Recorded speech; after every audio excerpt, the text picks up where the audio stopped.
serious, committed attention with Saturn to the vision of Sagittarius. Does anybody have Saturn in Sagittarius or Saturn in the 9th house? I have Saturn in the 9th house. I have Saturn in the 9th house. I just realized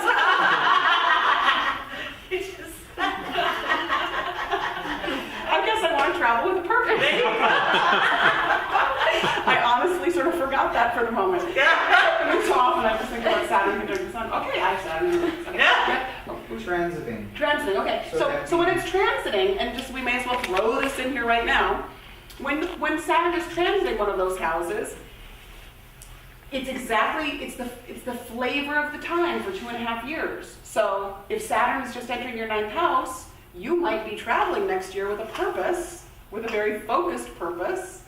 You know, Gons is going to travel with his one-man show, you know, all over. So it's like with a real focused purpose, and that's over 2.5 years. And you might also be really formulating, 9th house is what your big ideas are. Like what is it that you want to download? What is it that you want to give as your message? And you think very seriously about that when Saturn's in the 9th house.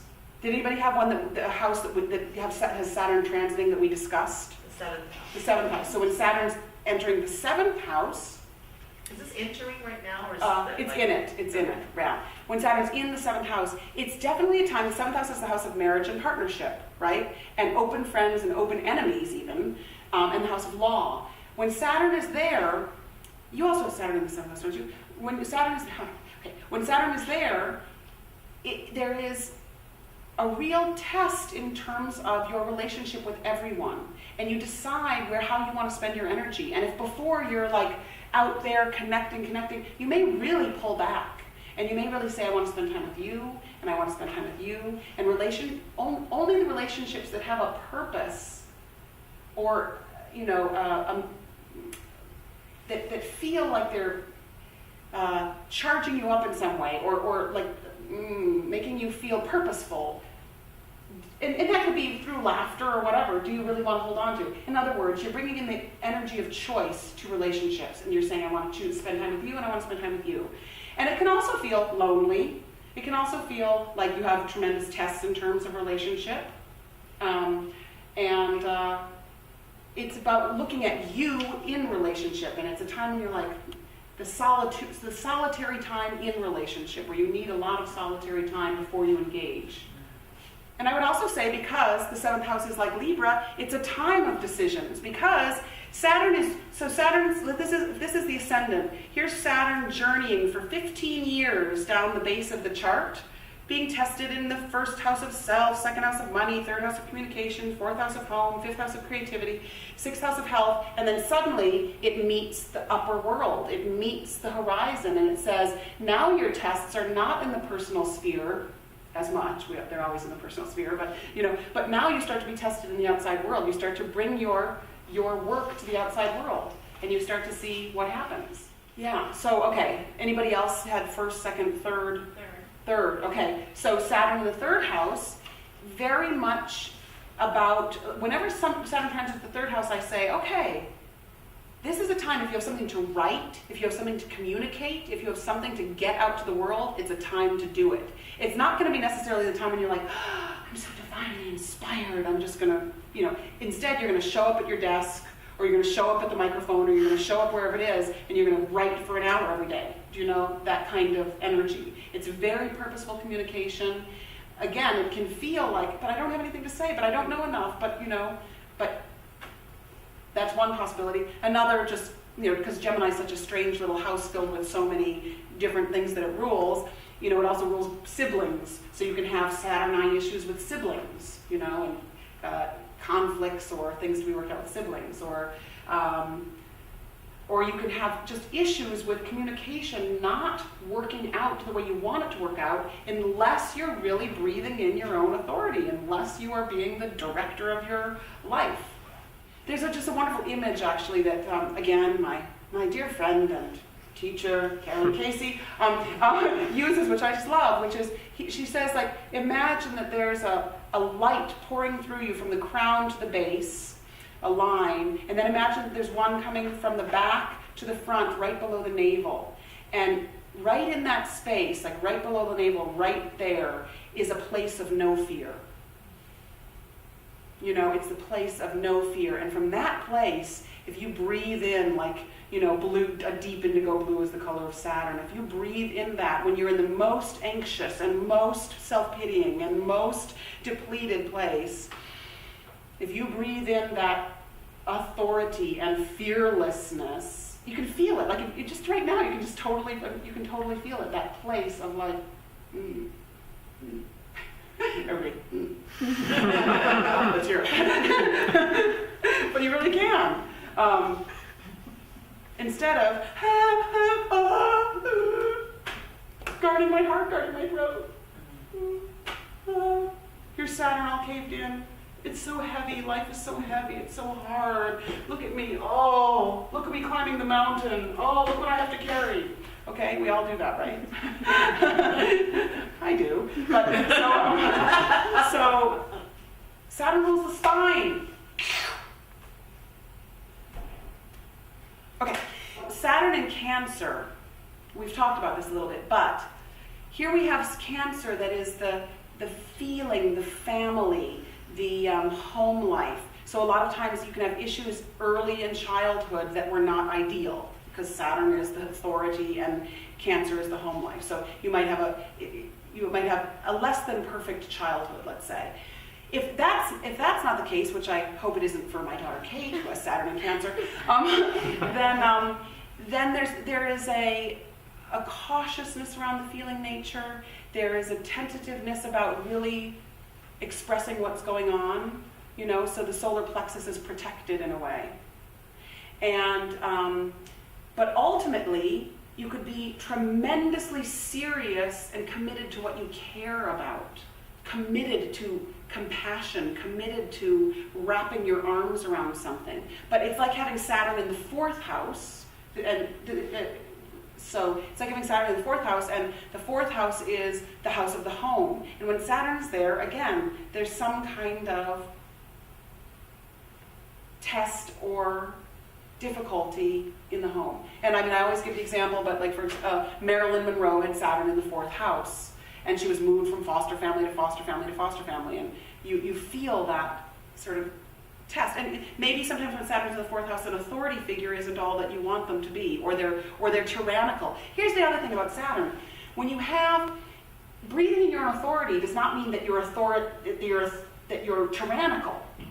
And that's the danger with Saturn, is that you can have a shadow side that's like, well, all right, I'm filled with authority and I'm going to smash you. So you can take it too far.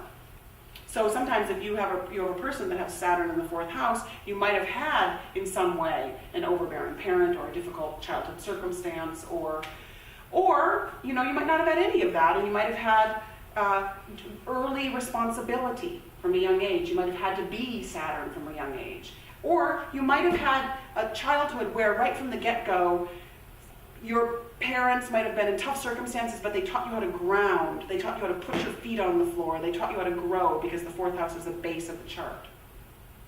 Does that make sense? So Saturn in Cancer, and Saturn in 4th house. Yeah. So we have Saturn, Cancer, 4th house. So yeah. So it's the kind of antidote thing again. It's like. Well, how do you take care of something like that? How do you take care of a tentativeness around the emotional life, except to give validity to those emotions and give validity to the need for them to be heard, and to speak out and to speak with authority what you feel, because another wonderful phrase is. You can have a yearning disability, where you're yearning for somebody to be the authority figure in your life. Please, Daddy, be the authority figure. Please, please, Uncle Joe, be the authority figure. Please, new lover, be the authority figure. And it doesn't work. It's like you have to be your own. Okay, Capricorn. Saturn in Capricorn? We've got some Saturn in Capricorns. Yes, we have 3 Saturn in Capricorns. Okay, and we also have 3 sort of Saturn, Cancer, 4th house. And does anybody have Saturn in the 10th house? Okay. Transiting. Oh, transiting. Okay, and in the 10th house. Okay. So Saturn in Capricorn is like happy there, right? It's happy there, and it wants responsibility, and it wants to be acknowledged for the responsibility, and it wants to work hard, and it's a even without trying, you're a natural authority figure. Matthew doesn't believe me, but it's true. It's true, and it depends on what area of your life you're embodying that. But Saturn and Capricorns, whether they're doing it or not, from the get-go, they have this feeling of the mountain that needs to be climbed, and this feeling of what needs to be achieved, and this feeling of, I can do it. Now, they might not have done it yet, but it's like the mountain is in them. They are the mountain. They have to climb it. And, when you have Saturn in the 10th house, and this is similar to Saturn in Capricorn, when you have Saturn in the 10th house, you can have tests in terms of career. You can feel like you're not living up to the career that you think that you should be having. You can feel like early in your career, up until let's say 35 or even 40, you feel like you can have like, this isn't what I thought I was going to be doing. How am I going to find the career that I'm meant to be having? And you can have tests there, and then eventually you have incredible authority there, and you're given incredible responsibility there. So, you can also be very organized, very good at, because Capricorn knows how to organize certain areas of your life, Very good administratively, very good authoritatively, very good powerfully. Do you identify with it at all? Yeah. Okay. Kind of hit it, but yeah. Yeah. Basically, could be very anal. Well, that's other parts of your chart. No, no, but it could be. It could be because there's a desire for perfection, and there's a desire to do it right, and there's a desire to be seen as being serious about your work. But also you have such expectations for yourself that it's really hard to live up to them. It's like you almost have to do the training necessary to climb the mountain. Like you have to get to a certain altitude and breathe there for a while. And then you have to climb the leg and breathe there for a while, because otherwise you can't just be like, that's my mountaintop, so you have to give yourself a little break. I mean, it's an interesting balance, It's on one hand I'm like, be your authority figure, and on the other hand I'm like, give yourself a break. Saturn's kind of hard. It is hard, and it's what we're most working on. But for those of you with Saturn and Capricorn, it's really happy there, so maybe it's a little less hard. What else does it say in Saturn and Capricorn here? Fear of failing, fear of being controlled, limited, or repressed by others, fear of being bound to do something. The compulsion is dogged career planning, strictness with oneself and others, enslaving self. Do you relate to this at all, Jeff? I mean, not specifically that, but... Yeah, I do.